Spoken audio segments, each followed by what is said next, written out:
Well, hello. Hi, everyone. Hello, Deborah. Hi, how are you? Great to see you. Good to see you again. Doing well. How are you? I'm good. Lovely. Hello, everyone, and welcome to this live webinar brought to you by Promova and Expat Journey. Today, we're going to talk about the challenges related to relocation. My name is Kate, and I'm head of business operations and also your own language learning expert here at Promova. And I am joined by the amazing expat coach and intercultural psychologist, Deborah Dahab. Deborah, thank you very much for accepting the invitation and for joining us today. Oh, thank you. Shall we do a couple of just a minute of household to let our viewers know what's happening today, and then we'll jump straight to the conversation. Sure. So this is going to be a live webinar in which we will talk about the challenges related to relocation. We'll be speaking for roughly 30 minutes, and we are happy to accept your questions as we go. So if you'd like to say something, just drop a comment. We will see it. If we can, we will address it right away. And we will also take questions at the end of this session. And this webinar will be useful for anyone, for individuals planning relocation or already in the process of relocation. And it will be super helpful for the CEOs, HRs, L&D specialists for companies where relocation is involved. And of course, anyone interested in this topic. So why did we actually decide to talk about it? When I first met Deborah, we spoke about relocation and you shared a couple of really interesting things. I did a little bit of research and discovered that this year, 50% of the businesses are reporting that they are expecting growth in relocation in the upcoming year or actually years. And according to some surveys, over half of the employees are willing to relocate for better job opportunities, better salaries, career opportunities. But there's quite a lot involved. I myself have lived and worked in 15 countries, but most of the time it was for quite a short time. 2 months, 3 months, a year and a half, a year. But Deborah, I know that you've lived and worked in 6 countries. You've relocated kind of 6 times and in different roles. Can you tell us more about it, please? Yes, well, thank you for your kind introduction, first of all. I'm so glad to be here.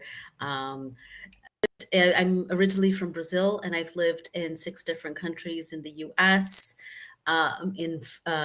US, Brazil, France, UK, Spain, and Portugal.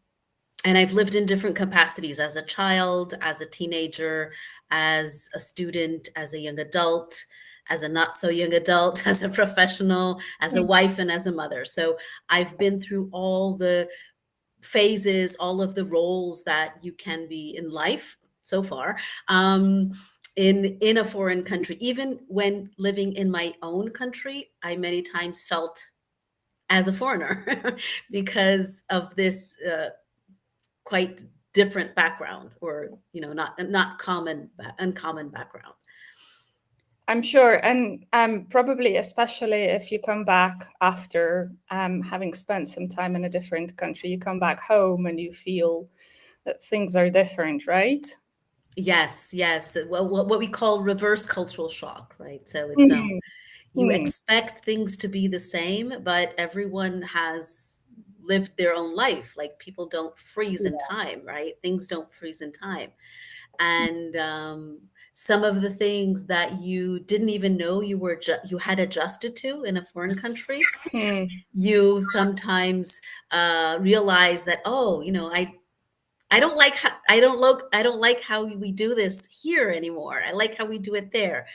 yeah. So I ended up creating what I like to call a cherry picking culture, which I cherry pick from all the cultures that I've lived in, what I like best. That's lovely, and that's great experience, I think.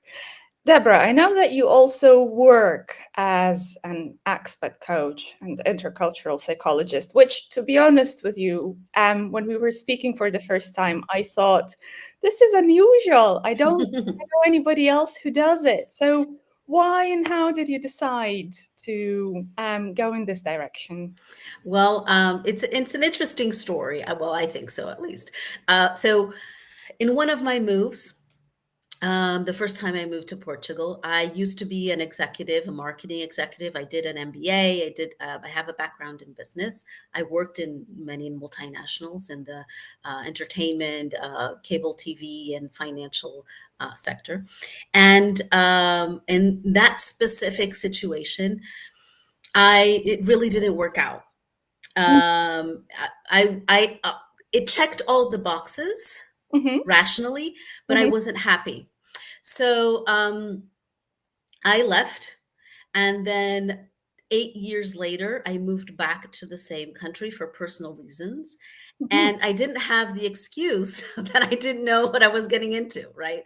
So I ended up going back to school, and I got a master's in intercultural psychology to understand, what I could have done differently, what I could have done better. And it really blew my mind, because I had no idea there was this area of research. I had no idea there was this, these techniques, and people studied mm, integration and all this. Being a very practical and business oriented person, I realized that I would have benefited from an expat coach, or for someone. And at the time, I didn't have a name for it, but I would have benefited from a professional to help me navigate these mm-hmm. challenges. Um, and I got a coaching certification because I wanted to bridge the gap from theory to practice. So, research and academia are great for research, Yeah. but it's hard to apply that, right? So that's why I got the coaching certification, and I have other certifications as well. And I created um, uh, uh, tools and methodologies that bridge this gap, that drink from the fountain of research, but are actionable and very practical. So, that's how I became what I wish I had access to in the past and couldn't find.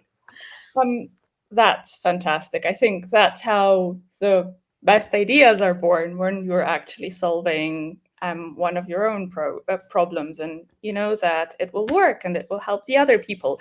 So, for anyone who is just joining us, we're talking about the challenges related to relocation, and we're going to tap into the problems right now. And later, I know that Deborah is going to share some of the practical strategies which we can use when planning relocation, and particularly when HRs and Mhm. operations managers Yes. can use to help their staff in relocation. I will also talk about the challenges related to learning a new language or adapting in a new linguistic environment, and how Promova can help with that.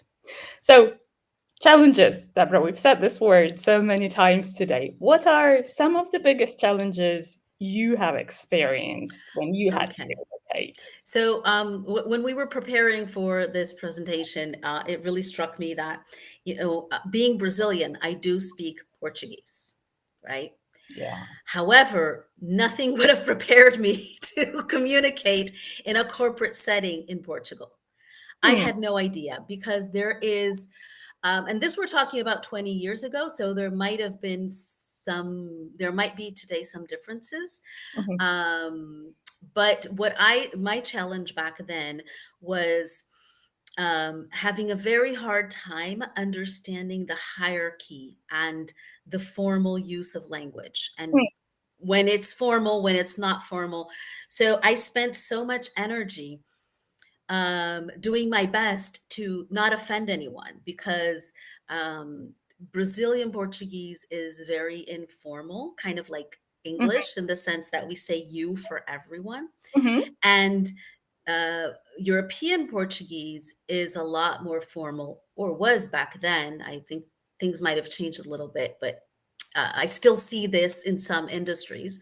Um, so it's like it's like like French, vous and tu. And Oh, um, if you treat someone as lower than you, but they consider themselves your peer, they feel offended. And the other way around is true. If you don't use vous or vos in the yeah. Mhm. equivalent of vous in the Mhm. Portuguese language, Yeah. you actually don't use the term. But anyway, if you don't address people in a formal way and they consider themselves superior to you, you're offending them. So it was a lose-lose situation many times. And I spent so much energy on, trying to fit in and trying to understand that because I mean, it was the way people communicated. So I thought I needed to address that. So that for me was one of the biggest challenges, to be honest, because Hmm. it took a lot of my energy. And I could feel people sometimes were offended, and I had no intention of offending. I really, I was just speaking the way I'm used to. So that for me was one of the biggest challenges, to be honest. I think it can become even more complicated because you are, or you might be aware of those things, but when you're relocating to a different country, the people there, they're not necessarily aware of those things, and they won't be prepared to understand um, Mhm. that you're adapting and that you're not trying to offend them. So there's a lot of work for you there. Yeah. I think I had a similar situation because I grew up as a teacher of English, where the staff room, in the Mhm. staff room, there were a lot of people from the UK. So my conversations were full of "could you please" and things like that, and it transferred to my first language. So very often, even these days, when I speak Ukrainian, I start my request by saying, "could you please," which Mhm. doesn't necessarily, I mean, in Ukrainian, it could be a bit too polite. Uh-huh. And then things take more time. So, you need to find the balance between this two distinction. Yeah. But yeah, that's an interesting one. Um, is this something you also see in your clients? And what other challenges do you usually see in your Yeah. I'm so sorry. I'm having like a technical difficulty here with the Yeah, lighting. Let me see if I can fix this. sure. Uh, Sorry about that. Hmm, Um, let's see if it works better now. yeah. Well, If we can not, see you well. yeah. Is this better? Is this work? Okay. Yeah. Um, so one of the things that I see with my clients and members of the Expat Journey Program is regarding communication. First of all, people want to get it right and want to focus on grammar and they have uh, very focused on the language part of communication, which, as you and I know, we know that is Yeah. just a tiny part of it. Oh, yeah. It- there are many studies that show that words are just about 7 to 10% of communication, right? There's nonverbal tone of voice, kinesthetics, and proxemics, and all that. Oh, yeah. So So that's one of the challenges I see. The other one that I see very common in expats in general that doesn't really have to do or can be aligned with the communication, but is loneliness. So people many times have this expectation that they're going to make friends very easily. Mhm. And depending on their phase in life, Mhm. I would say the older they are, it tends to be more difficult True. because you have to start from scratch. So that was another challenge.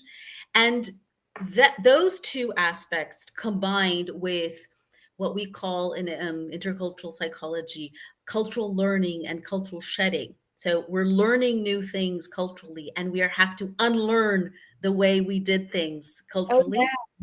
Oh yeah. That can lead to what we call acculturation stress and what we can call, like in layman's term, overwhelm. Mhm. And then you can't communicate, having a hard time making friends, you feel overwhelmed, kind of like it's a triple whammy almost. So Yeah. these are like the three major challenges that I see. I I think I can relate to that. And I think it differs from context to context because a couple of years when I lived in Hungary, I knew quite a lot of people there, and I think communication was great, but we didn't necessarily become friends. And Mhm, sometimes it was just difficult to mhm, establish closer connections. It's also interesting because I'm now thinking about my time in Uzbekistan recently, where I made friends a lot more easily. And I had a similar problem with the level of formality mm, because there it's very common, it's a lot more common to use the vous version mhm. of you. And, you know, having lived in English, yeah, for me it was Yeah. difficult to switch. And I was thinking, you know, don't they want to be closer to me? Don't they want to be my friends? But we were still friends and we were still using the vous version. So yeah, there's a lot of things which go beyond the simple grammar and vocabulary and which we need to prepare. So basically, what I can hear from you is the three kind of areas: the problems with communication, um, Mhm, not necessarily linguistic, establishing connections and mhm, deeper connections, and also overwhelm, which mhm. I think is the result of the first two. Um, so, what can we do about it? How can we prepare ourselves? Well, I think that the first thing is to acknowledge that and not, like kind of when you're going to play a game, do not underestimate your opponent, so to speak. Like always, even, and this is even more so if you have lived abroad before, because I've made this mistake before. Where it's like, yeah, I've lived abroad. It's going to be easy, whatever. Oh. And every move is different. Mhm. So do not underestimate the challenges and prepare for them. Like uh, it can be helpful to have a guideline on what to do. Hmm. Because even, and as I said, even if you have moved abroad before, I've lived, as I mentioned earlier, in many different stages of my life. Mhm. So your priorities and your values change. Like in True. your 30s, what you want out of life is different. In your 20s is different from your 30s and is different from your 40s. And I can tell you it's different in your 50s. Yeah. So that's why it's important to plan ahead and have a guideline and making sure that the move abroad is aligned with your individual goals. So that move takes you closer to where you want to be in life. That's a really good piece of advice because, as exciting as it is, it's a complete change in your context and whether it aligns with your goals. Yeah, totally. So um, that's I think that bottom line, that's one of the most important things. Mm. Many times we think about how it may, and I made this mistake before, how it makes sense and all of the advantages of moving and living abroad. That's fine, and that's part of the equation. But the other part of the equation is, okay, what does this mean in terms of my purpose in life. Like, Hmm. what do I want to achieve? And this is especially challenging in corporate situations where there's a spouse moving with the employee. That's what I wanted to ask. Yeah, because when we were preparing, when we had our initial conversations, you said that quite a lot of the failed relocations occur because of family issues. Because, Yeah. hmm, Yeah, so there's a statistic that I found a while ago that said so of the failed relocations in corporate settings, about 70% are due to the family not adjusting, hmm, because the employee, for better or for worse, they're already inside a corporate culture. They already have their, even sometimes their social setting and network design, depending that's on the very, country, right? Because many times, many countries, the workplace is also has a social function. mhm, And the family many times is completely without, a network of support. The partner or spouse might be leaving their own career behind, absolutely. and that involves a sense of identity, a sense of purpose.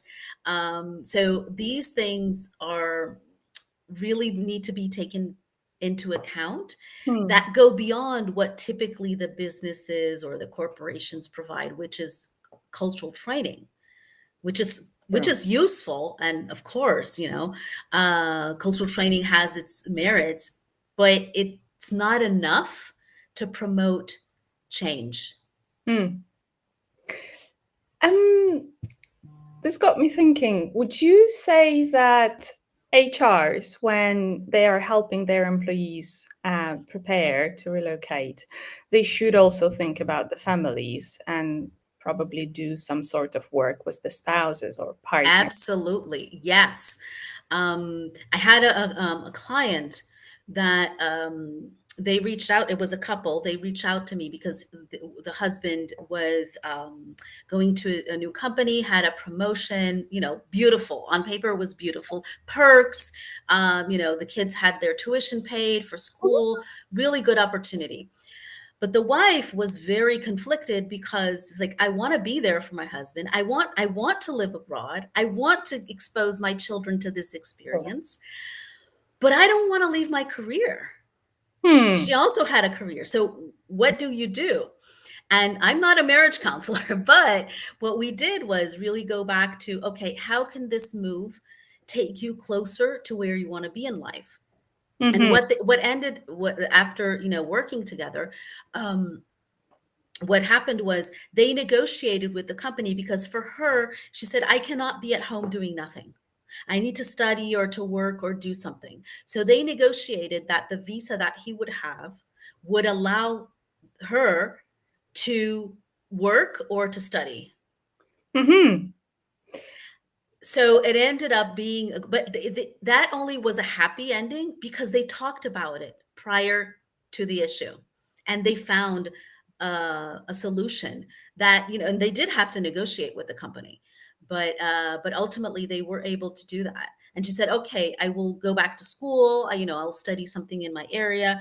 So it's important to acknowledge that and not wait until things get ugly in the new country where you don't know anyone, and you start, resenting your relationship. Yeah, and that's when it's already too late Yeah. to prepare for those And things. that exactly, and that affects the employee's performance. How exactly? Well, I think that, if you know that your family is not happy because of your move, Mm-hmm. you're probably not performing at your best. Yeah, because your head is, yeah, You somewhere else, know, busy thinking about your yeah. family. That's true. Yeah, that can be really difficult. Um, uh, so the same needs to be done with the spouses and also with the kids, I think, Yes. because for Yes. them it might also be a challenge. Hmm. Yes, the kids tend to be a little bit easier, maybe, depending on the age. Teenagers are a little bit more challenging, but typically, having initiatives to help them find their friends or find their Right. groups, give them the opportunity to keep the extracurricular activities that they are already used to doing. Right. There's a lot in preparation that needs to be done. And that's, I think, where there's the big gap in what is done today, is that the preparation focuses for the most part on logistics, on the visa, on the housing, on cultural training, but not on the strategies to understand this movement, no pun intended, in life, and how to understand how this movement, how this move is going to take you closer to what you want in your life. Because if it's disaligned, it's probably not going to work out. True, true. And I can see why this is such a growing problem because, like I said earlier, there's so many people who are willing to accept relocation because it's something new, it's better opportunities, it's better money, but it won't necessarily take them to where they want to be. Yeah. Yeah. So, planning and preparation, I think, like in most areas in life, are essential for a good move. Among the countries you mentioned, have you ever had a problem with the language where it was completely different? And My personal experience, yeah. well, the most different language for me was when I lived in France.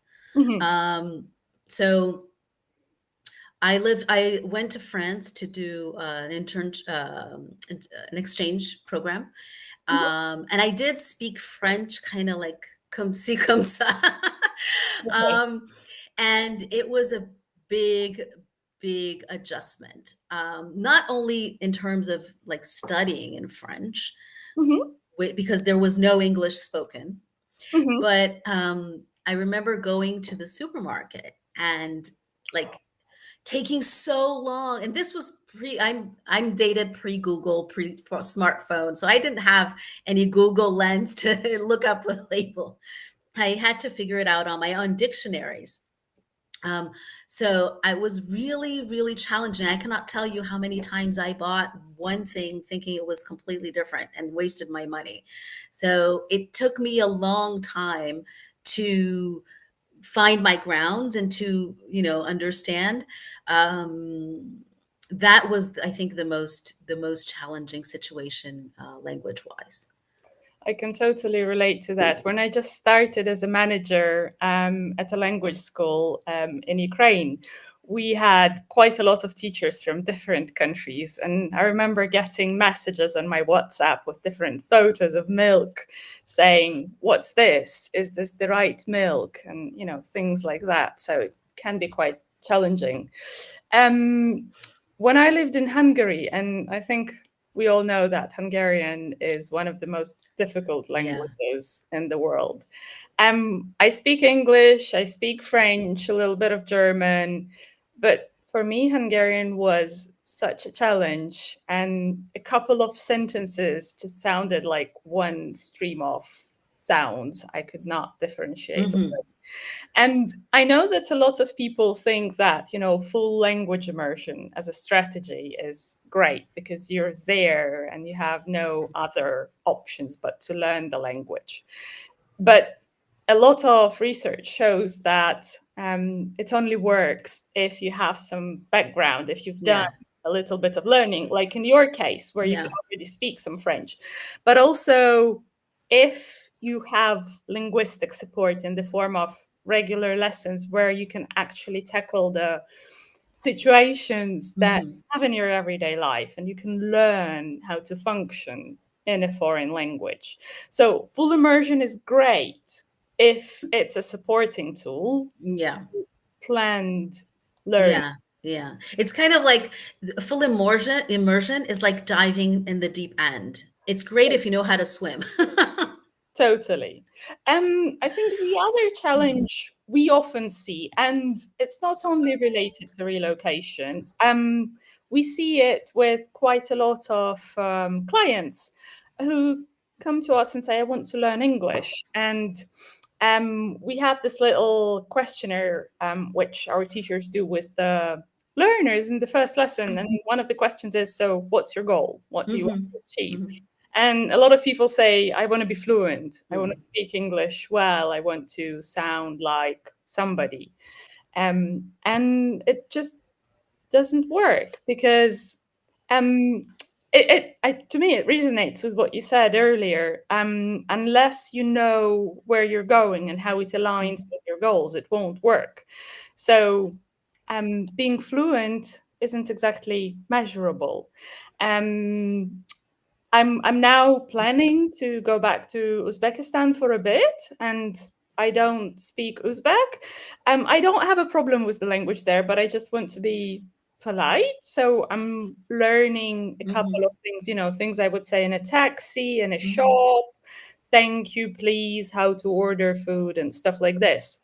So basically, a linguistic program for somebody who is relocating should be based around primarily all those everyday things that people would have to do in the streets, in the shops, public transport, and things like that. Is this something you also talk about to your clients? Yes, I hear the same thing. People say, I want to be fluent or I want to interact with locals. Um, and my approach is to kind of like ask them. I use the SMART goal method background methodology. So, okay, what do you mean by speaking with the locals?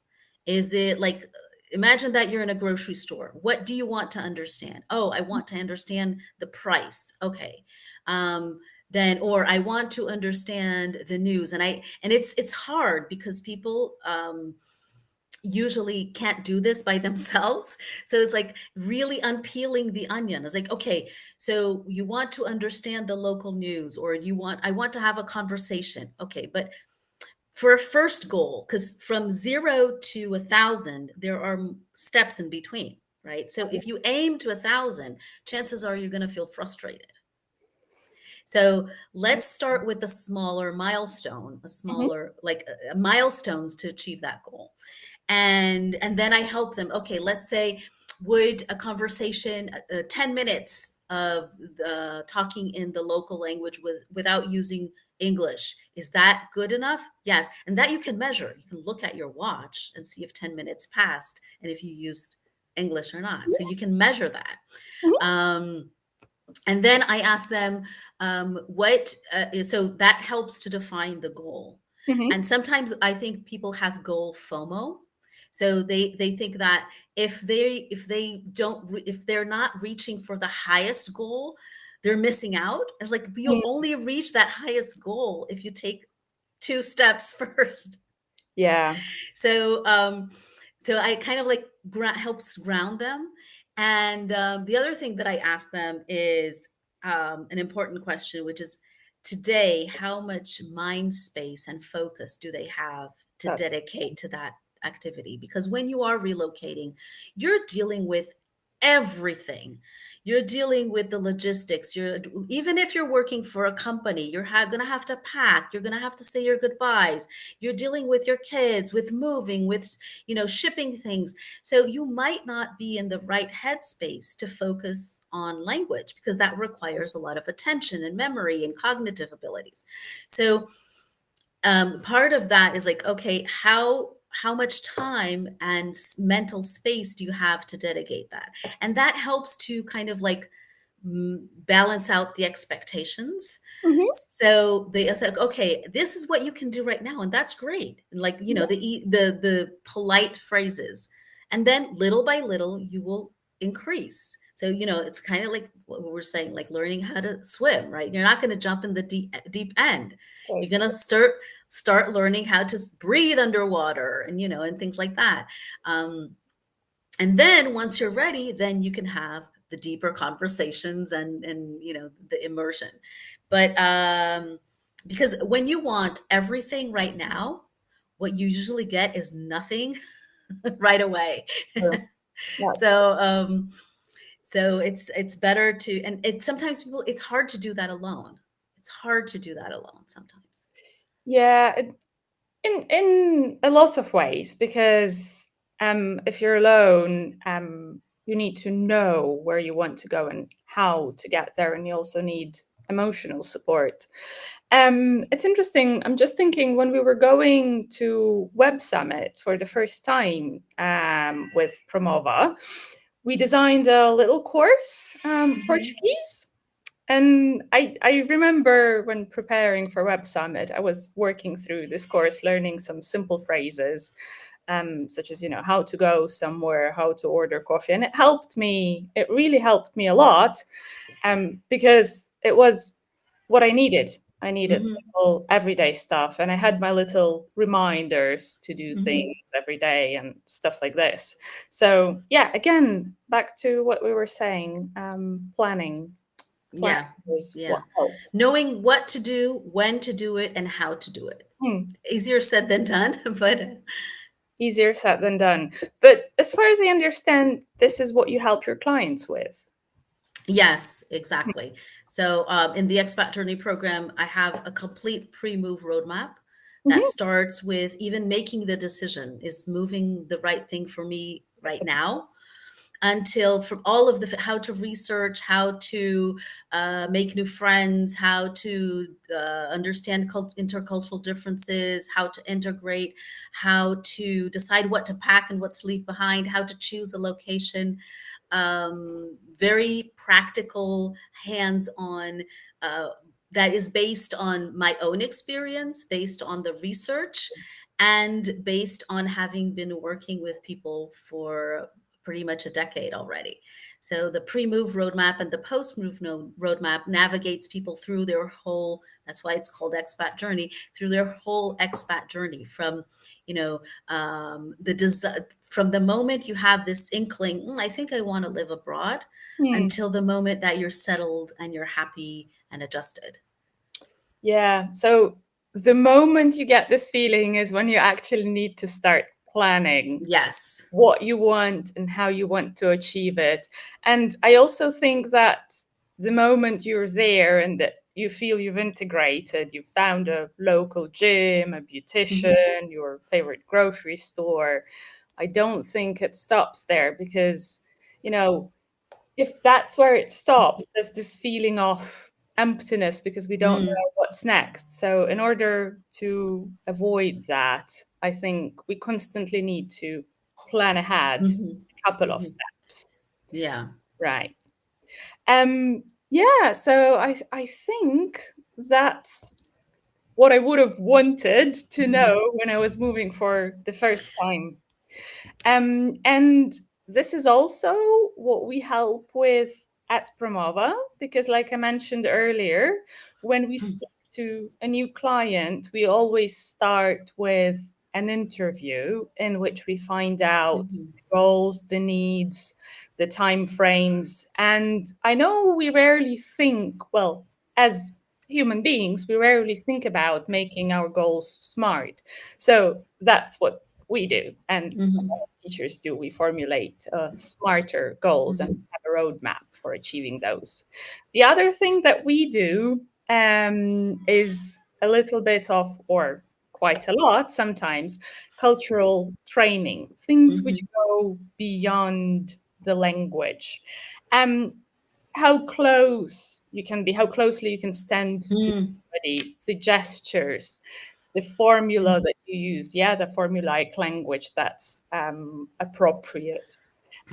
What different things mean, the jokes and puns. I often say that a sign that you have a very good level of language is that you can understand and make Mhm. jokes in Yeah. this language. And very often you need to be in the cultural context.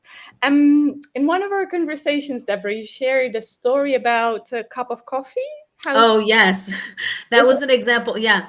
That was an example of the hierarchy, the difference of it? communication. So when I did my interview in Portugal, um, so the way European Portuguese works in formal settings is that the person will not address you as vous, but many times they will use your name. So the person asked me, would Deborah like a coffee? Hmm. Addressing me, second person. Mhm. And I actually looked around to see if there was someone there. Because, like, how is this person addressing me as if I were third person? Yeah. But it's the formal, polite, formal way of doing things. I had no idea. So I looked around, no one was there. So I assumed it was me because there's no other Deborah here. So it has to be me. And I said, oh, yes, please. I'd love a coffee, whatever. So that situation was enlightening because I had no clue. I had to think on my my feet very quickly. Um, and it was a lesson in, like, and don't assume. If we assume things are going to be a certain way, we're in for it, because and it was my interview with the interviewer. So that was kind of like the first impression the person had of me. Yeah. I ended up getting the job, but anyway, it was a tough start of an interview. I'm sure. And that's also what we need to think about. And that's what we do at Promova. If we know that a person needs a certain type of English or a certain cultural context, we make sure that we've researched it and we do a little bit of cultural training. Which is important. Cultural training is super important. Like, It is. there are countries where you receive a gift and it's very unpolite to open the gift in front of the gifter. Other places, it's the opposite. If you don't open it, it's very rude. Yeah, So it's important to know these things. It's it kind of the cultural training is complementary to the other things. So it's totally. super important.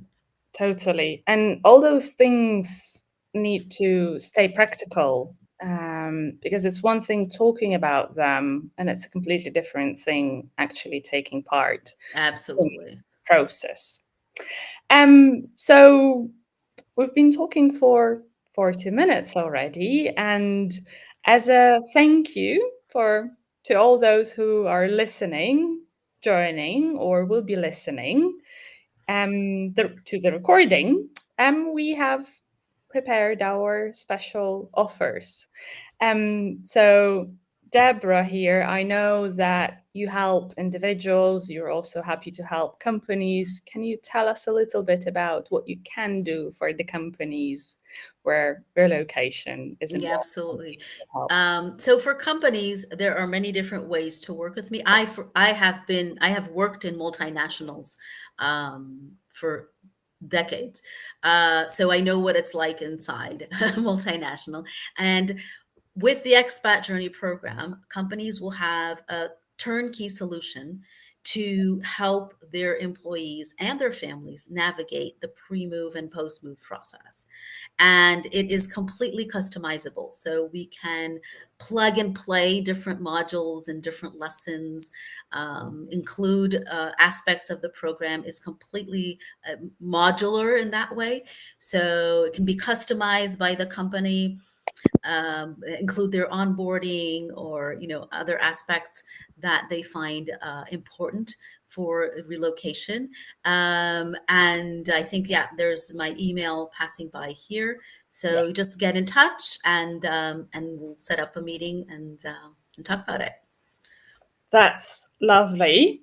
And don't forget to complement your relocation preparation with language training, which goes beyond the actual language. We have a special offer for the webinar attendees and those who want to support their global talent as a thank you for joining our webinar. Um, we're happy to offer you our special package. Um, Scan the QR code, and we will also leave a link later on to book a free consultation to tell us about your situation. And at Promova, we will offer you a language preparation plan, a course in cross-cultural communication, to help you prepare your staff for relocation. We will also offer you a 1 month free access to all the features of the Promova app for up to 10 employees in your company, in case there's more than one person planning to relocate. And we will also offer a 15% discount for 1 month of corporate English training and cross-cultural communication, or whatever else it could be. We tailor our programs to your needs, so do make sure to book a consultation and speak to us. We're here to help. Do that quickly, because the offer is valid until the end of April, so you have about a week to do that. All right, do we have any questions? I don't think we do. We do have a couple of hellos from various places, from Canada and somebody from Brazil as well. Yeah. And if anyone is in Brazil and going to Web Summit, Promova is going to Web Summit in Brazil next week. So do get in touch with our people and book a meeting as well. Deborah, thank you very much for this conversation. It's been great speaking to you again, and thank you for sharing your tools and ideas. If anyone wants to get in touch, to get in touch with us, and we'll see you in the next webinars. Thank you. Thank you for having me. Thank you very much. Thanks, everyone. Enjoy the rest of your day, evening, wherever you are, and good luck with relocation.